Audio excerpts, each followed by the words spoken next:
Boa noite, Brasil. Está começando o programa Conexão Brasília com Cleiton Aguiar, direto da capital de todos os brasileiros. Eu quero mandar um grande abraço para os nossos parceiros que transmitem o programa Cleiton Aguiar na rede da Rádio Estúdio Brasil. É um programa que nós fazemos aqui em Brasília e que nós disponibilizamos gratuitamente para todas as emissoras de rádio do Brasil e do mundo. Não precisa falar com ninguém, não precisa pedir, é só entrar no site www.radioestudiobrasil.com.br, está lá, cadastre a sua emissora, você cadastra a sua emissora, recebe uma senha e entra no site, baixa o seu programa, são 5 programas por semana, são centenas de emissoras que transmitem o nosso programa no Brasil, no Japão, na Inglaterra, em Portugal, nos Estados Unidos, no Paraguai, e eu posso também estar aí na sua cidade, na sua emissora. Pode ser uma emissora comunitária, pode ser uma emissora comercial, pode ser AM, pode ser FM, pode ser uma emissora web, né? Você pode transmitir o programa Cleiton Aguiar e também os outros programas da Rádio Estúdio Brasil, aí na emissora da sua cidade. Eu quero agradecer as emissoras onde nós já estamos, os diretores, os nossos companheiros. Graças a Deus, uma grande audiência do programa Cleiton Aguiar nas emissoras de rádio de todo o Brasil. Nós estamos chegando hoje a mais de 2.000 municípios do Brasil. O nosso entrevistado de hoje nasceu em Anápolis, cidade a cerca de 150 quilômetros aqui de Brasília. Ele é um grande comunicador. Eu tive o privilégio de dividir com ele um espaço no programa Cleiton Aguiar da Rádio Nacional de Brasília, que era uma audiência no Brasil inteiro, e nós fazíamos, às 6h30 da manhã, ele trazia as notícias de polícia. Só que nós dávamos a notícia de polícia de uma maneira diferente, de uma maneira bem humorada. Quando não era uma tragédia, a gente tirava um sarro nos criminosos. Eu vou receber aqui o jornalista, radialista Walter Lima. Olá, Cleiton. Bem?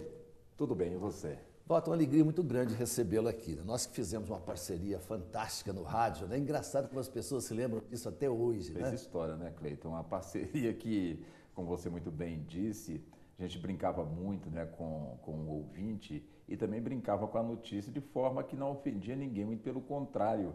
Às vezes a notícia era dura demais, mas mesmo assim a gente encontrava uma brechinha ali para poder brincar. E era uma brincadeira também, você muito inteligente, né, para prender atenção do na verdade, ele passava o tempo inteiro querendo me dar uma rasteira, né? E é claro que eu tinha que devolver, que eu não podia perder para um goiano, né? Mineiro perder para um goiano não vai, né? Mas, Walter, vamos voltar lá em Anápolis, né? Vamos voltar na sua infância.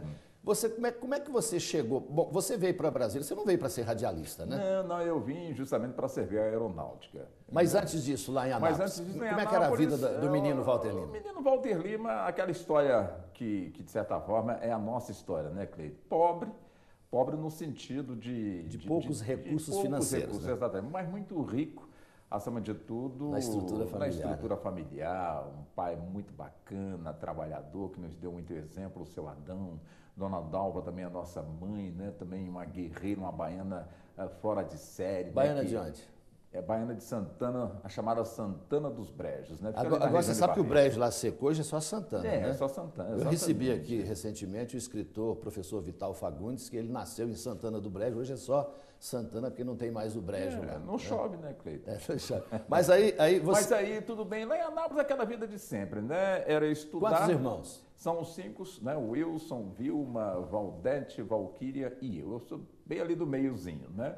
Era um moleque muito levado, a gente diz atentado, né? Aprontava todas ali, né? Botava irmão para chorar, menino para correr, era aquele tipo de... Roubando manga no quintal do vizinho. Mas isso era de sempre, né? Roubando matando passarinho com estilingue. Rapaz, até que esse ponto eu não consegui, bem que eu tentava, né, ver estilingue, mas eu acho que eu tinha problema de visão, mas não acertava mais de jeito nenhum. Ainda bem, né? Nem matar passarinho, nem pescar. Já joguei vara lá, mas não vi um peixe, rapaz. Eu acho que a última vez, alguém quebrou meu galho num pesca e pague desse aí, eu consegui pegar um peixe, mas eu estou desconfiado até hoje que alguém colocou esse peixe no anzol para mim. Foi um peixe que está desgostoso, suicidou.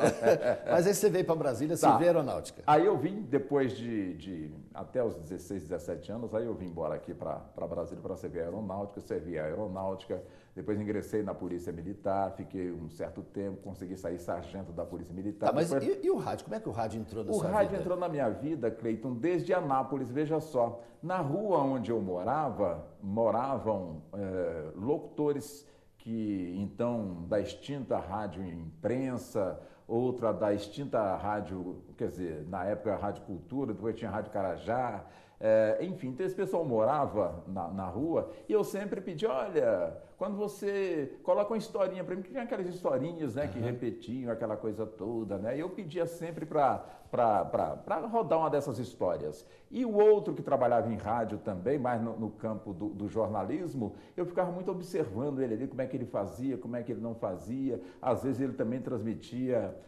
futebol no nosso querido estádio Manuel Demóstenes, né? Eu digo que era melhor do que o Maracanã para mim, né? Campo de terra, aquela terra batida, mas para mim era a melhor coisa do mundo. Então eu ficava muito bicando eles transmitindo futebol, inclusive onde eles ficavam, né? Fazendo a transmissão, era como se fosse uma estrutura de madeira, e lá em cima ficava as cabines de rádio, né? E eu ficava sempre ali bicando. E quando tinha eleição também lá em Anápolis, que o pessoal, aquela fúria, né, numa transmissão para poder dizer quem era o candidato que estava na frente a prefeito, aquela coisa toda, eu também ficava ali do lado vendo como é que era essa transmissão. Então dali começou, e meu pai também todo domingo comprava o jornal Popular, eu sempre ali bicando o Popular, sempre olhando ali o Popular, e o pessoal não entendia, mas como você gosta de ver essas letrinhas desse tamanhozinho? Naquele tempo, pô, já não tinha televisão, era gibi, né? Você ficava em cima do gibi. Então dali começou a surgir tudo isso, Cleito, foi surgindo, até que quando eu vim para cá, eu ingressei na Polícia Militar e pela minha voz, o pessoal achava que eu tinha uma voz, aquela coisa toda, me colocou no serviço de rádio patrulha, né? Então dali, sua primeira emissora de rádio foi a Rádio Patrulha. A Rádio Patrulha, olha só. Exatamente. Então dali eu comecei a fazer o trabalho que tinha que ser feito, né? E o pessoal na rua, às vezes, ouvia aquela voz, aquela coisa toda, até que uma pessoa, não me lembro mais o nome, ouviu e falou, esse rapaz tem futuro. E me pediu, mandou um recado para que eu aparecesse numa rádio, na então Rádio Planalto, fizesse um teste, né? Eu fui lá, fiz um teste, mas fui reprovado, né? Porque também eu subi a escada, era aqui no edifício Carioca, o elevador não estava funcionando, eu subi lá, acho que é terceiro ou quarto andar, ou quinto andar, e cheguei cansado. E a pessoa já não conversou, não, senta ali, lê esse texto aqui, eu cansado, não sabia nem o que era postura de voz, então eu acabei dançando ali. Mas não desisti. Aí fiz na rádio rodoviária, tinha aquele serviço de som, eu ia testar por ali, aquela coisa toda, até que os Cobras um dia me descobriram e me chamaram para Cobras da Notícia foi um programa que fez história no rádio de Brasília. Era o Zé Maria, o João Marques, José Nery, Nascimento Filho, o Memeri. Era o Memeri, o Afonso Fabre, o E esse programa, ele tinha uma maneira muito inteligente e tinha um slogan, não somos melhores nem piores que ninguém, somos apenas diferentes. Somos os Cobras da Notícia. Você tá com a memória boa, hein, Cleiton? Rapaz, e fez história, né? Fez, porque era um programa, você se lembra que aqui não tínhamos a representação política. É verdade. E o programa, ele era como se fosse uma tribuna. A voz do cidadão. A voz do cidadão. Então o pessoal mandava sua caixinha, olha aqui a buraqueira tá grande, ou então olha aqui a bandidagem está agindo, ou então olha aqui não tem asfalto, aquela coisa toda. E o programa recebia tudo isso e desenvolvia esses temas com humor, né? Sempre sacaneando a autoridade, né, no final, e chamando a atenção da autoridade para aquele problema. Então era um programa extremamente inteligente e que acabou nos passando uma coisa diferente também, que é justamente isso, colocar o humor na notícia, Cleiton. Esse foi realmente o ponto alto dos Cobras, um programa que até hoje o pessoal Inclusive, chama você a está nossa voltando atenção. com o programa agora, né? Nós estamos já na rádio a atividade e a gente está numa maneira, viu, Cleiton, de até mesmo de homenagear os nossos colegas de rádio. Porque o que a gente Alguns percebe... já se foram, né, para o plano muitos superior. se foram. E o objetivo não é só os Cobras, é homenagear todos os radialistas que aqui passaram. Porque a gente passa, nós fazemos os programas de rádio e as empresas não têm o cuidado de preservar aquilo que foi feito. Não tem história. Agora, viu, Walter, é impressionante como a gente fica na memória do povo, né? No próprio inconsciente coletivo. É comum, até hoje as pessoas me perguntaram, e o Walter Lima? Mas contando história. As pessoas se lembram, Walter, eu saí da Rádio Nacional em 1994, vamos fazer o ano que vem, faz 20 anos, e as pessoas se lembram do que eu falei, do que você falou, entendeu? Outro dia estava me lembrando de um peru, um sujeito trouxe de presente para mim, um peru vivo, E eu cheguei lá na rodoviária, estou pensando que o peru tá morto. Cheguei lá, ele botou o peru dentro de um saco de farinha de trigo. Com o pescoço para fora. Não, e só com o pescoço. Eu cheguei lá, ele dentro do saco branco, aquele pescoço vermelho para fora. E no outro dia eu contei essa história e você tirou um sarro. Mas é claro, eu não ia te perdoar, né? Eu não ia te perdoar jamais. O peru do Cleiton Guerra na rodoviária do Brasil. Com o pescoço para fora, o pescoço vermelho, inclusive. Mas era realmente isso. O pessoal te lembra.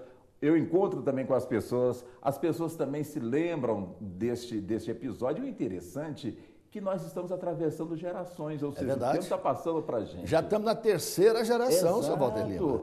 E o bom é que os pais que estavam cuidando dos filhos que eram pequenos estavam sempre sintonizados na Rádio Nacional e esses meninos cresceram, então hoje eles é que nos encontram. É verdade. A gente também encontra aqueles mais antigos, mas os meninos que hoje cresceram é que hoje eles sempre, uma dupla que até mesmo me emocionou muito, né, e que me deixou bastante feliz, né, e que daqui a pouco eu vou contar.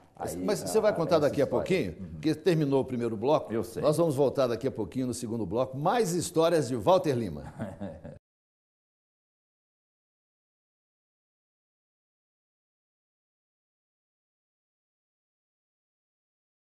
Eu estou recebendo hoje no programa um dos maiores comunicadores do Brasil. A sua voz é conhecida no Brasil inteiro e ele trabalha em vários segmentos do rádio, né? Trabalha no rádio jornalismo, trabalha no radiojornalismo, num jornalismo também que envolve o humorismo. Ele é multimídia, né? E conhecido no Brasil inteiro. E eu tenho certeza que muita gente está vendo pela primeira vez a sua imagem, que ele não é de aparecer muito em televisão. Na década de 80 e 90, eu dividi com ele, no programa Cleiton Guerra da Rádio Nacional, instantes preciosos que ficaram marcados na memória do povo do Brasil, onde a gente trazia as notícias de polícia de uma forma muito agradável, de uma forma engraçada, né? Sempre tirando um sarro nos criminosos. Ô, Walter, você estava falando, quando nós terminamos o outro bloco, de uma dupla, né, que encontrou com você e que te emocionou. Exato, Cleiton. Veja só, né, a gente falando sobre as gerações que vão passando e o pessoal não esquece da nossa participação no rádio. Eu estava na Rádio Nacional e me faltou ali um comunicador para poder entrevistar uma dupla sertaneja que estava na rádio até mesmo para ser entrevistada. Aí o pessoal falou, você pode fazer essa entrevista? Claro, com o maior prazer. E entrei ao estúdio, aí no estúdio foi que a dupla soube quem era eu. Aí pronto, meu amigo, essa dupla me olhava, passava a mão sobre mim, falava dos pais, né, que quando eles eram pequenos, os pais estavam com o rádio ligado e era aquela hora do café para arrumar, para ir para a escola, aquela coisa toda. Eu sei que essa dupla chorou, né, tendo essas recordações por conta de alguns que já se foram, dos parentes, dos pais. Eu também fiquei emocionado, sinceramente, falou de você, falou que sempre estava ouvindo. A dupla era Rick Renner, né? Essa dupla tão famosa, né? Que se separaram, a dupla se separou e voltou agora de novo. Né? Eu torço por essa dupla, viu, Cleiton? O Rick nasceu lá em Monte do Carmo, Tocantins, e o Renner nasceu aqui em Brasília. E eles moravam ali pela Samambaia, moravam em Taguatinga, ali. Então tem isso. Agora o outro ponto também, viu, Cleiton, que é interessante a gente falar também, já que estamos tocando os artistas, uma dupla que nós vimos crescer, que foi o Chico Rei Paraná, né? Lá com o nosso... Eles nasceram na... Eu tive o privilégio de lançar o Chico Rei Paraná em 1980, 81, e eles nasceram na Rádio Alvorada e na Rádio Nacional. Faziam programas de domingo de madrugada ao vivo, né? O Paraná tinha que fugir do quartel para poder estar na rádio. Tá? Eu conto essas histórias todas no livro que eu lancei, Chico Rei Paraná, eu vivi essa história, né? Mas é muito bacana, porque quando eu sempre gostei de trabalhar muito cedo, né? 4 horas da manhã, 4h30, já estou chegando. Aliás, esse é um traço da sua personalidade, né, Walter? Exato. Você trabalha muito, né? Eu gosto de trabalhar, viu, Cleiton? Meu pai sempre dizia, trabalho não mata ninguém. É verdade. Né? Então, em cima desse slogan dele, é que eu trabalho bastante e sempre via chegando na Rádio Alvorada, no caminhão do leiteiro, dirigido pelo Euclides de Freitas, né? O Chico Rei e o Paraná. Eram duros, não tinham grana, e para vir de Taguatinga para cá, eles pegavam uma carona com o Euclides, eu acho que era por volta de meia-noite, ele girava praticamente todo o Distrito Federal para chegar na hora, ali, não perder a hora. Eu lembro do pobre do Paraná. esparramado lá na cabine, lá junto, caído em cima do Chico Rei. Realmente, muito que assim, com sono, eram meninos ainda, né? Mas felizmente eles batalharam muito, lutaram bastante. E o que eu gosto realmente do Chico Rei do Paraná, que eles tinham tudo para ir para São Paulo, procurar outro lugar, mas não. Eles permaneceram aqui eles fizeram sucesso nacional, né? É verdade. Ô, Walter, como é que foi sua chegada na Rádio Nacional? Olha, eu fui praticamente comprar o meu passe. Eu estava então na Rádio Alvorada, fazendo um programa de polícia, na Polícia nas Ruas, né? Na década de 70. Marcou também. Marcou bastante. Eu disputava ali na Polícia nas Ruas com o Mário Eugênio, o saudoso Mário Eugênio, na Rádio Planalto, né? Com o Gogó das 7. A gente disputava audiência. Você sabe que rádio a gente disputa muito audiência. E o Mário Eugênio era um fenômeno da comunicação, sim, né? Infelizmente perdeu a vida de forma violenta, né? Trágica. E ele sempre me dava couro na numeração do Ibope, sempre me batia, né? E ele me encontrava comigo e falou: Walter, eu não consigo entender como é que o povo gosta de besteirol. Eu não falo nada e você faz a coisa séria e o pessoal ainda me coloca em primeiro lugar. Eu falei: Marão, é assim mesmo. Mas uma semana antes dele morrer, dele ser assassinado, nós nos encontramos e ele então virou para o Walter: olha, o Ibope lá está mostrando que nós estamos empatados, eu acho que você vai me passar. Ué, Marão, será? Vai.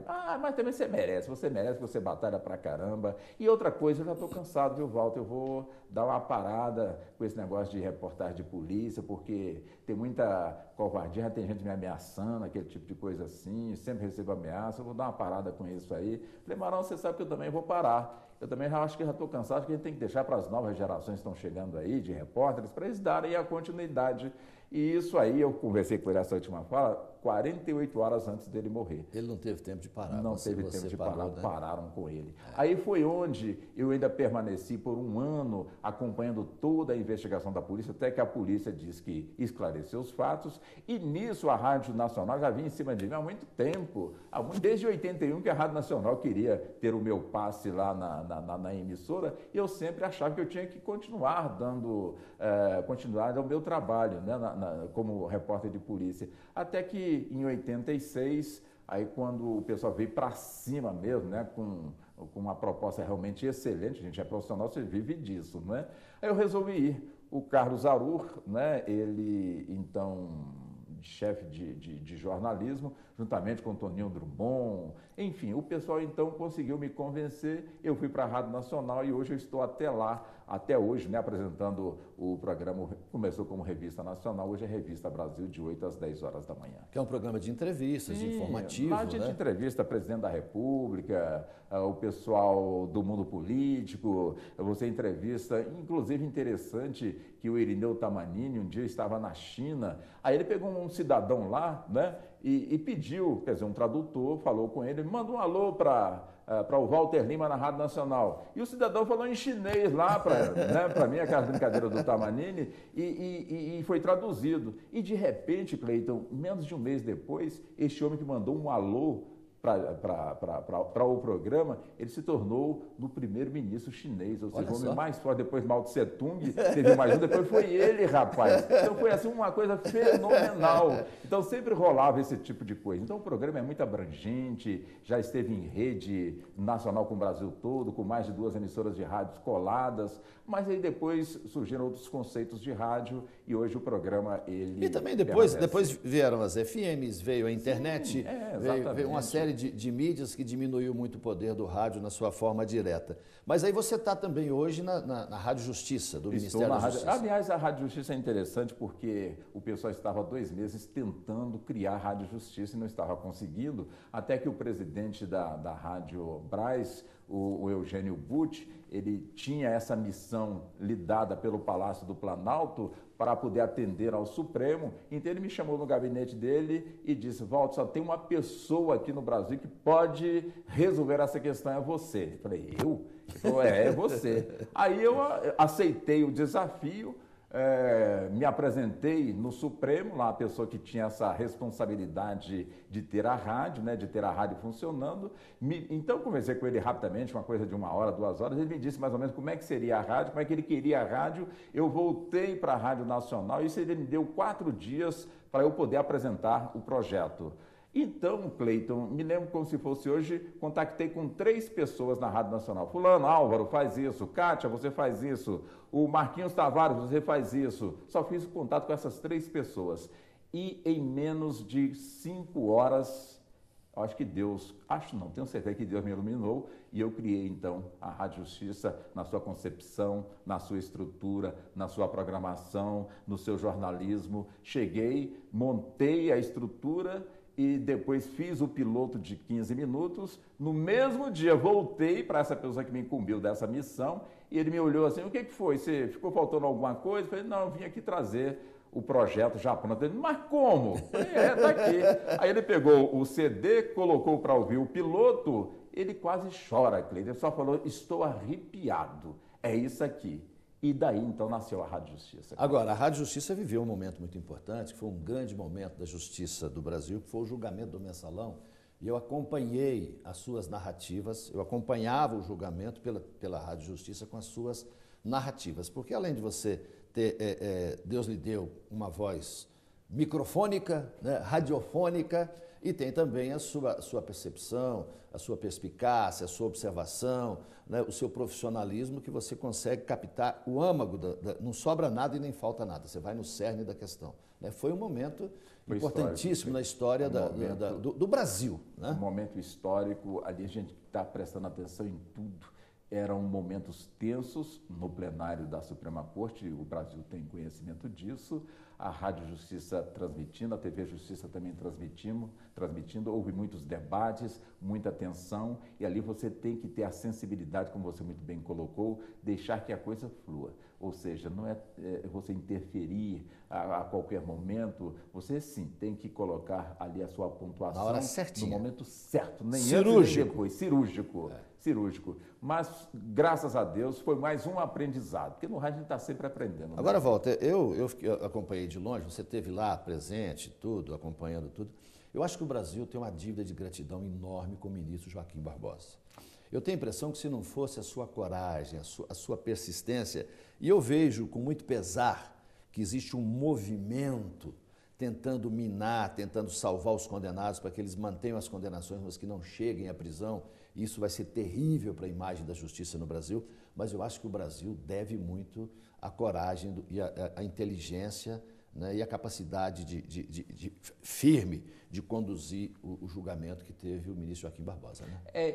O ministro é muito sábio, né? O ministro, todos os ministros, né, Cleiton, todos eles são extremamente inteligentes. A gente também não pode deixar de falar também sobre o doutor Roberto Gurgel, que é o chefe do Ministério Público, né? Ele que ofereceu Procurador-geral, né? Essa denúncia exatamente. Então, o ministro Joaquim Barbosa, ele é diferente dos outros, Cleiton, porque ele tem...